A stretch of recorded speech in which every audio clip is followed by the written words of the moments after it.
नहीं रहे और उनके जाने के बाद जो मास्टर यासिर आमीन खान जी जो कह रहे थे या नौरम जी जो कह रहे थे कि उनको तब याद किया जाता है अगर उनके आगाज उनके काम और उनके आखिरत अच्छी होती है तो लोग उनको इंशाल्लाह जरूर याद करते हैं। और याद तब किया जाता है अगर इंसान एक अच्छा मुकाम और अच्छी इंसानियत छोड़ के जाता है, चाहे वो राजनीतिक हो, चाहे सामाजिक हो, चाहे व्यापारी हो, चाहे किसान हो, चाहे एक विद्यार्थी हो, चाहे गरीब घर का हो, चाहे अमीर घर का हो, हम उसको याद करते हैं। आखिरत के लिए जितना अच्छा काम भंवर जी ने किया, जो नमाज रोजा जो आमिर खान जी कह रहे थे हर इंसान आखिरत के लिए करता है और जो जिस तरह से करता है वो सोचता है कि मैं आया तो मुझे जाना है। लेकिन इस राजनीति के एक साधारण परिवार से जिनके वालिद आर्मी में थे, जो राष्ट्र के लिए हमेशा तैयार रहना पड़ता है, उनका एक लाडला, तो हम क्यों नहीं उस चीज को एक ऐसा एक मुकाम लेके जाए। आज पिछली मर्तबा भी हम आज फिर हम दोबारा और हो सकता है जो इंसान जिंदा रहेगा इंशाल्लाह फिर दोबारा अगले साल होंगे। हम पॉलिटिकल तो नहीं बन सकते, लेकिन इस मौजूद तो नहीं है, लेकिन इस मौजूद को जोड़ते हुए हम हमारे इंसानियत के नाते क्या हम हमारी औलाद बढ़ा नहीं सकते। दीन की बात करते हैं लेकिन दीन को चलाने के लिए दुनिया तालीम जरूरी होगी। इंसान को किसी इंसान के बराबर जीने के लिए मजहब के साथ चलाने के लिए भी चाहे वो किसी मजहब से ताल्लुक रखता होगा, लेकिन उस इंसानियत तो तब इंसानियत आती है जब वो दुनिया तालीम के साथ आगे बढ़ता है, दूसरे समाज को देख के आगे बढ़ता है कि कौन सा समाज आज किस बराबर खड़ा है, किस मुकाम पर खड़ा है, हमें कहाँ खड़ा होना चाहिए, हमें किस तरह से आगे बढ़ना चाहिए। समाज की द्वेषता, धार्मिक असहिष्णुता, लड़ाई झगड़े से उससे कभी आगे नहीं बढ़ सकता। और जो इंसान लड़ता है झगड़ता है उसका मजहब कभी इजाजत नहीं देता। लेकिन अगर इंसान अपने स्वार्थ के लिए लड़ता है तो वो मजहब उसको कभी साथ नहीं देता। हमें उन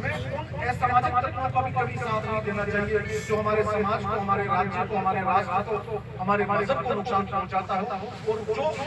हमें उस गलत रास्ते पे ले जाता है। इस्लाम कभी इजाजत नहीं अच्छी चीजें वो हम अख्तियार करें और हम उम्मीद करते हैं जो हमारे बीच में छोटे भाई अपने खान को हो या उसके लड़के या अच्छा हो भाई वगैरह जितने भी हैं, एक अच्छा ब्लड करके अच्छा एक डोनेशन जो आप चला आ रहे हो उसको आप आगे तक रखें, कंटिन्यू रखें। हम ये दुआ करते हैं खुदा आपको जय।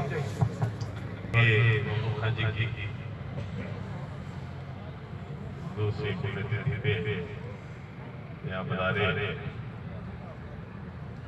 हमारे सम्मानीय पूर्व मंत्री विधायक विजय जी, शेखर जिला कांग्रेस अध्यक्ष, विधानसभा में कांग्रेस के सचेतक आदरणीय गोविंद सिंह जी, खानोखा जी, प्रधान जी, नौरंग जी, चेयरमैन जी, रामगढ़, पक्षकार भी हो, खिलाफकार भी हो, उनके व्यवहार में कभी किसी के साथ आज तक मेरे सुनने में आया, समझने में आया है कोई फर्क नहीं आया कि भाई ये मेरे खिलाफ का है, ये मेरे सामने का है, ये वोट देता है या नहीं देता है। सबके साथ राजनीति में होते हुए भी एक जैसा व्यवहार रखना, सरल स्वभाव रखना, ये अपने आप में बहुत बड़ी बात है। और क्षेत्र के लोग सबसे ज्यादा अगर उनको किसी बात के लिए याद रखते हैं तो यही बात है कि इतना नरम स्वभाव किसी का हो नहीं सकता। गौरव जी ने फतेहपुर के विकास के लिए चाहे वो शिक्षा का मामला हो, स्वास्थ्य का मामला हो, सड़कों का मामला हो, हर क्षेत्र में बहुत कोशिश की और खूब विकास कराया। अपने क्षेत्र के काम के छोटे छोटे काम के लिए वो हर लेवल तक जाते थे। उनको कभी कोई शर्म महसूस नहीं होती कि ये छोटा काम है मैं जाऊं नहीं। छोटे छोटे काम के लिए जो भी व्यक्ति उनके पास आता था उसके साथ होके और वो उसके काम के लिए जाते थे। हम सब जो यहाँ इकट्ठे हुए हैं